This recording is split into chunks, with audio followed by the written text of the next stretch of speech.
Hello po, Team Rosa. Kasalukuyan po tayong nagpe-prepare para sa meet and greet mamaya with our Assistant Secretary Marcus Lacanilao sa LTO Central Office in Quezon City. Pero bago po yon, meron pong katanungan dito si Rem Antonio. Ang tanong niya, magtatanong lang po ako, ukol sa paggamit ng LTMS portal.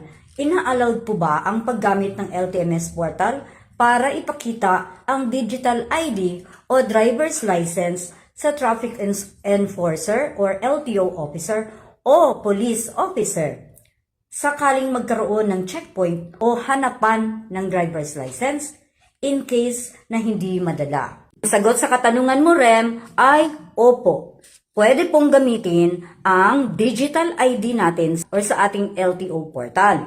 Dapat lang alam mo ang iyong client ID number at ang password dahil ang rule para dito ay dapat sa harap mismo ng LTO law enforcer, traffic enforcer, or police officer mo bubuksan ang iyong portal. Kasi po ang iba, ang ginagawa nila, ini-screenshot po nila yung kanilang digital ID at nire-record or ini-store po nila sa kanilang phone. Bawal po yung screenshot.